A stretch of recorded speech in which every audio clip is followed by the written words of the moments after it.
Hey there, folks. This is Owen. It's just me, and you may have some questions. Like, Owen, why isn't this a video game video? Why can't I see your face? Well, I'm going to be talking about my impressions of PAX.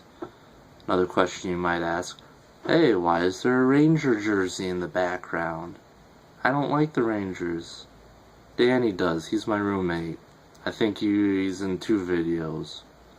Owen, why don't you have a shaven face? I don't have a comeback for that. You should have asked me that 2 days earlier. I'm lazy. I don't know. Anyways, so Sunday night, I was only I came back from Boston Sunday night, and yeah, so Friday and Saturday had a really great time. First time at PAX. Oh, also another question you may be asking. Why are you seeing my face and I don't have, you know, pictures or a video or something? Yeah, like I'm not very good at those kind of videos. I did one for a school project and didn't turn out too well. So, you get to see my face, the man behind it all. But yeah, so Friday and Saturday, I went to a few panels. They were good for the most part. I think it was like, I went to 5 overall over the 2 days. 2 of them were pretty bad. One of them was called Why No One Will Play With You, or is a game with you. Doesn't matter. So basically this was the whole idea of like why communities die and how you can foster growth and keep these gaming communities alive. And it was more like, yo, people can't play because of this. You know, it's like, yeah, I know I can't play with someone over in Europe because of lag and time zones and whatnot. And I was just really disappointed by that. What was the other bad one? I don't remember, that's how bad it was. I went to social media one, which was, you know, very relevant to me, but you probably don't care about that. It's, you know, all Twitter and stuff. One of the better ones I went to was the Mass Effect Cosplay Initiative, and that had the voice actor Thane and Ashley, and the models for Samara and Caden all cosplay as their characters, and, you know, people ask them questions and whatnot. If you go to twitch.tv, I'll try to find the link and post it, and it has the entire panel there, a really great panel, and I get to ask a question. I'm that dweeb in the end that didn't realize that he's wearing a Mass Effect hoodie and then a Mass Effect shirt. Yeah. Anyways, I got to play quite a few games. Well, I mean, convention-wise, because, some of those lines, man. The big highlight for me was a game called Transistor. If you guys ever played, Bastion, I believe the company is called Supergiant, I want to say. And I'll post all the links to websites or videos to these games in the description. But yeah, so if you ever play Bastion, it's you know, almost watercolor graphics and the narrator and all this other kind of stuff. It's Transistor, and it's kind of the same style, only sorry about that.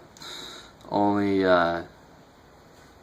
it's like a tactical game, if that makes any sense. If you watch a video, it'll make completely more sense. But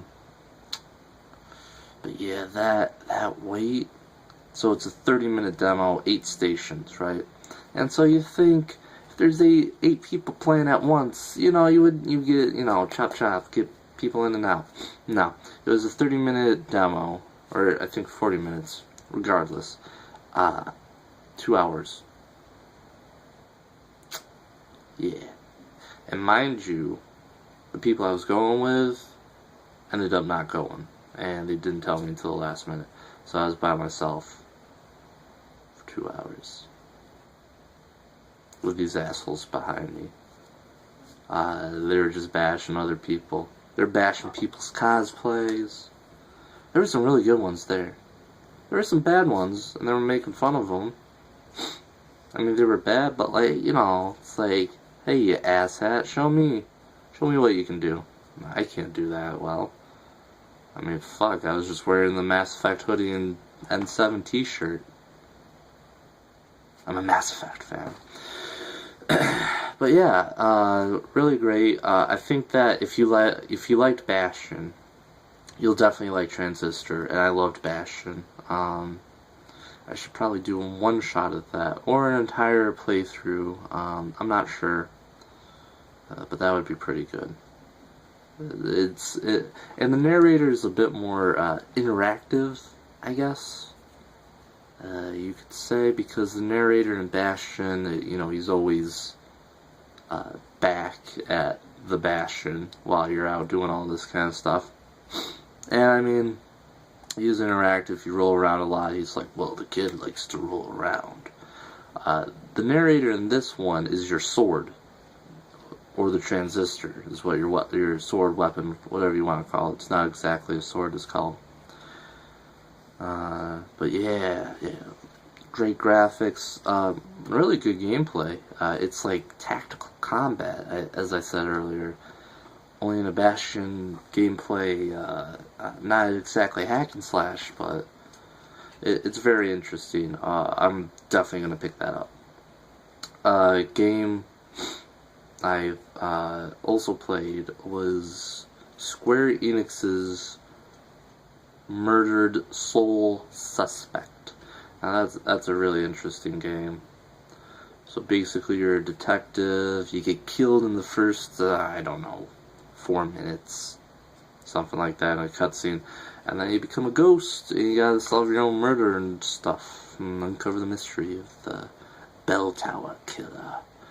And I wasn't sure what to expect, because you go through this cutscene of you dying, and then you gotta figure out clues of the crime scene. And then this ghost girl's like, yo, here's some aspects of the ghost world, like some objects you can't pass through. If a door or window isn't opened into a building that is, it takes place in Salem, Massachusetts, so it's not sanctified by the old inhabitants back with witch trials and whatnot. I don't fucking remember, but it's something like that. You can't enter through there. So they explain that pretty well. I mean, it's not the best explanation, but come on, it's at least it's not some BS. It's like, oh, game, you can't pass through that wall. But yeah, you can pass through walls, you can possess people, to read their mind, try to influence them to get more clues. And so I was like, is this the entire game? What else is going on here?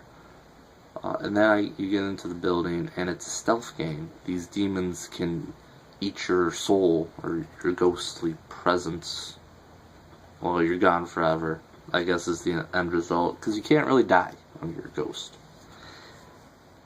And yeah, they were fucking scary. So mind you, and fortunately for me, the guy in front of me got frustrated and, like, quit, like, halfway through. But he got, like, these fucking Turtle Beaches on. They're not Turtle Beaches, they're higher quality. And these things just screech at you and bam, pop up, and you gotta hide from them, and ghostly residue or past ghosts, ectoplasm, something like this. And, like, you know, right in your face, I'm like, oh shit! And I'm looking around, and all these other people are I guess I'm either a huge scaredy cat, or I was the only one with the emotion there, because that shit was scary. Really fucking scary. Let me tell you that. Another Square Enix game I played was a game called Nosgoth. I think that's how you pronounce it. And it's an interesting multiplayer game. 4v4, at least the demo I played.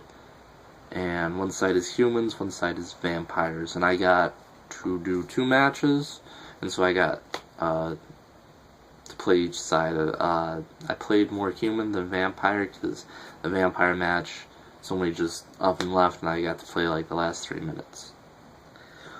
That one's pretty good. That is one of those asymmetrical, I guess, multiplayer things where each side has their own strengths and weaknesses. Like vampires, pretty much all close combat, scratch your face off, bite your neck, and the humans are, I think they all have some sort of long-range weapon. I think it's either bows, guns, or something along those lines. Yeah, I want to say that. And so they were handing out beta keys, and I picked up 3, and it turns out they have send these beta keys to your friends in each main beta key, so I guess I have 9. Now, if only I had 9 friends. Nah, I'm just kidding. I'm not, though. But yeah, I'm definitely going to be playing that, and I'll post a video of that. I'm actually going to do some research if I can, because it is in beta. And I don't know if Square Enix would be exactly happy with me, Yeah, I don't know if they'd be happy with me posting a video of it, just because it is in beta and they don't want people seeing it, just like how Bungie got mad with Halo 3 beta videos. They tried to take those down real quick, and yeah, I don't want to deal with that. A game I vicariously played was Evolve, and if you haven't heard of Evolve, it's published by 2K Games, and it's from the creators of Left 4 Dead, and it's interesting. You're on an alien planet, and you know you're in a jungle, and they're reptilian aliens.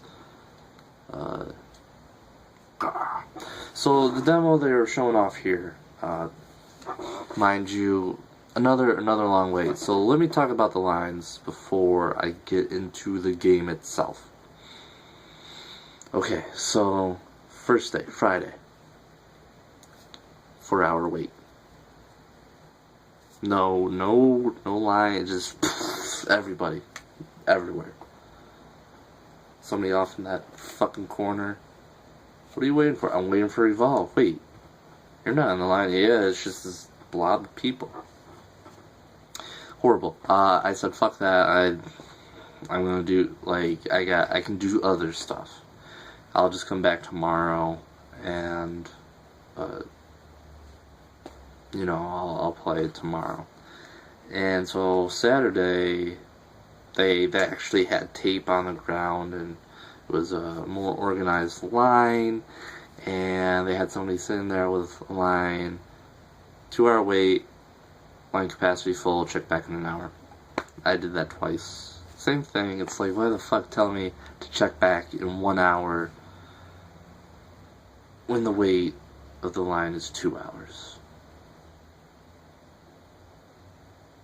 Makes complete sense, right? Then what do I know? Anyways, it was their multiplayer aspect, so almost like Versus in Left 4 Dead, only it was more I don't want to say generic multiplayer, but it wasn't like this co-op / single player stage of Left 4 Dead where you go through all the things and you switch. It was more of a self-contained stage. It was the four team members, survivors. I'm hunters. I think they're hunters. I think that's why they're on the planet. And they go against one other player, which is starts out as a big alien lizard reptile thing. Not so big, but I think he evolves by getting kills. I'm not quite sure on that, but I want to say it is, and like he regenerates, you know, kind of like when you're not in combat kind of thing. And then, you know, he gets bigger, and eventually he just fire shoots fire at you guys. And it was incredibly one-sided, depending on what happened. Most of the time the alien guy lost, because if he doesn't do well in the beginning, well, then he's fucked out, shit out of luck. It's a lot like League of Legends or Dota 2 or some other MOBA, where it just snowballs. So I hope they fix that. I hope people gave feedback. I know the people on the floor were talking to them, but they were I think they were all 2K publisher staff, like 2K is publishing it. I don't know if they're any of the development team or anyone associated with them, but hopefully they if they did get that message, or, you know, they record everything, or, you know, gather the data. Sorry, I got the sniffles right now. Let me just.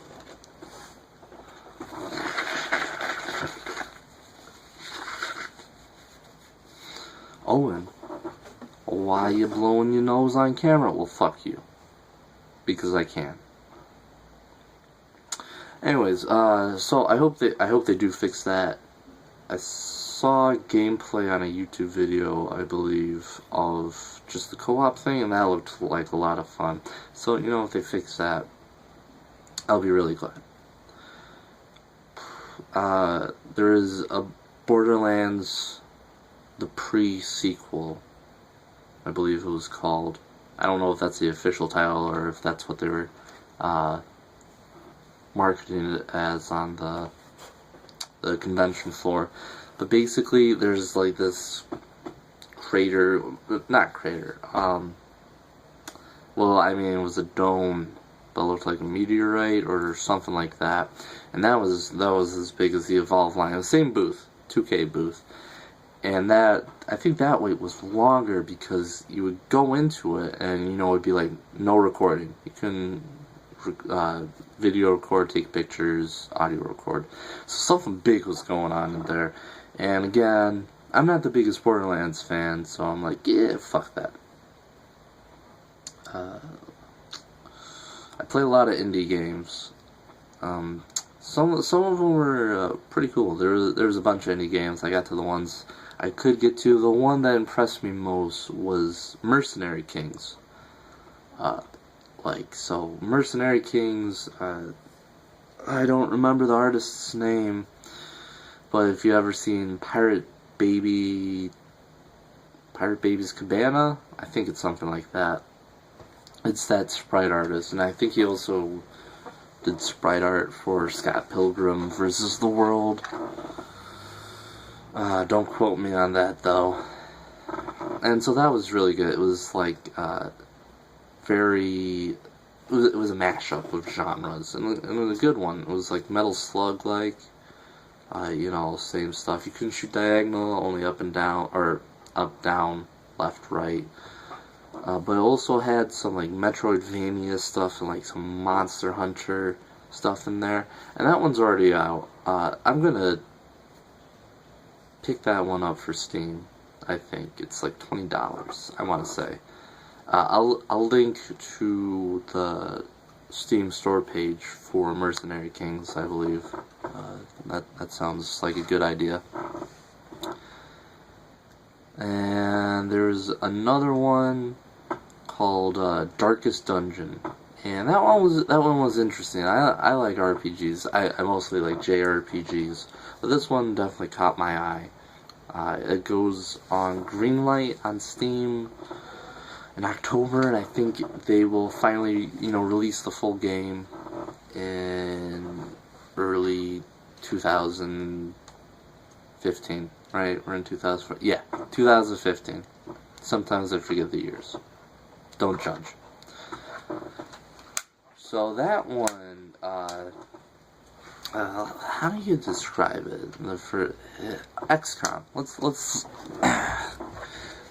Let's make it like XCOM, where you got your pool of, well, and this would be different like character classes, like the ones I saw. where, you know, your standard warrior, rogue, and plague doctor. Sorry about that, folks. This is going to be a really weird cut. Just got cut off mid-sentence. Had to deal with some things, storage-wise. Unfortunately, I don't have a video camera myself, so I gotta use my phone. Which, it turns out I got too much music on. But anyways, back to Darkest Dungeon. So yeah, a lot of Cthulhu aspects, and it's very dark, low fantasy. I think low fantasy is supposed to be not a lot of magic. I'm gonna go with that. Not a lot of magic, because there didn't seem to be a lot of magic. But yeah, so basically you got your crew of classes, because you inherited this estate and everything's fucked to shit, and you gotta clear these dungeons, lift the evil, blah blah blah. Now here's the interesting part. The combat was pretty interesting. I mean, it's not exactly anything to get excited about. I mean, it has pretty cool animations. It's more of a zoom up, and like, you know, the plague doctor throws like a poison bomb, or like the rogue takes out his knife. Is that kind of stuff. But it has a unique art style, and it does some cool zoom things. But what I think is coolest about the combat is you're not exactly controlling them. You're kind of like a coach, because if they take a critical hit, or let's say the rogue gets destroyed by an attack, the plague doctor right next to him, his mental instability will increase. Excuse me.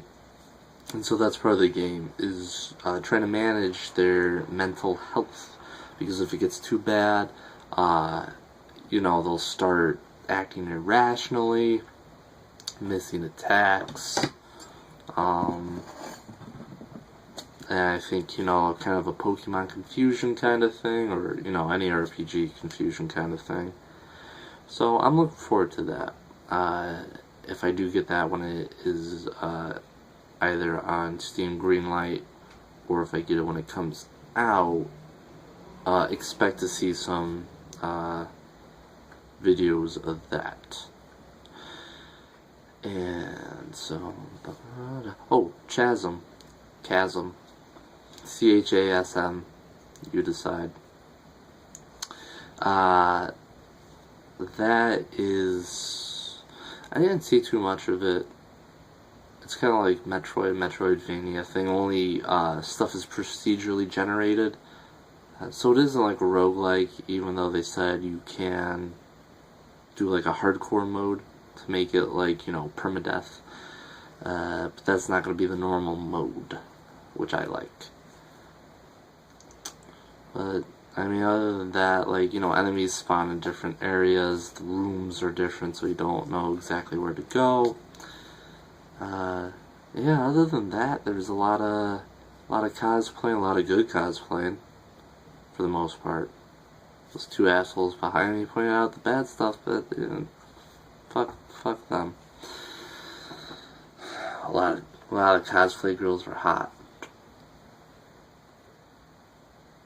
That's what I went for. No. Let's see. I did get some stuff. I got a Bastion shirt. I don't have the shirts right next to me right now, because I wore both of them. So they're dirty laundry. And that would require me to move quite a lot, because they're in the dirty laundry. But, you know, anyways, one of them was Nosgoth, and it has the little symbol right here, and you know, Nosgoth. Another one is a Bastion shirt, and it just says, has a hammer, Solandian Mason Society, and some background Bastion stuff. For those of, probably, oh god, oh, alright, so I like Persona a lot, and Persona 4 Arena. I'm a pretty big fighting game fan. I'm not that great at them, but you know, I really like fighting games. So I fell in love with this. I don't know. This might be backwards for some people. For you guys, when I say some people. But anyways, who cares? But yeah, it's an art book, and if you like Persona, you like fighting games, like definitely pick this up, because I mean, like, look at some of this goddamn art. Just it's kind of awkward doing it while facing me. Let's see. Yeah. And it has art for every character, and it has designer notes. It has like frame data going on. Let me see if I can. Of course, I switched to Yosuke, a character I hate. You know, it has all the movements. I'm pretty sure all the words are gonna be backwards for you guys. But like right here, it says 12 frames total. If that's probably not. That's probably gonna be backwards, like I said. But yeah, $40. Worth it for me, because I'm such a big fan. And it's also, I believe, yep, it's Udon. It's gonna be backwards anyway, so who cares? It's Udon Entertainment, and they do all the Street Fighter comic stuff. So really good quality. If you like fighting games, you like Persona, I would definitely suggest picking that book up. It isn't like, you know, it's not like, damn, Charles Dickens, I came here to read a novel kind of thing. Like, I'm sure if you look through all of it in one sitting, you could do it hour tops. But, you know, it's something nice to display, and let's say, like, hey, I got 5 minutes till I go to work. Flip through that bad boy, set it down, set it near my figurines. And I'll show those in another video. But yeah, so that's a highlight. Free beta keys. I got some free League of Legends stuff. I'm probably forgetting something, but that doesn't matter. I covered all my highlights, all the important stuff. Nobody else matters. No other opinion. It's just mine. Yeah. So, what I liked most about PAX was the people. Oh, goodness, I gotta. Yeah, fuck off again.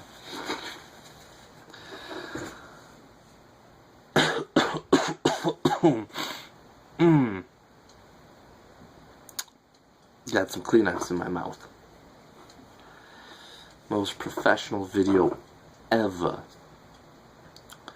But yeah, highlights for me, for sure it was Transistor, Murdered, Soul Suspect,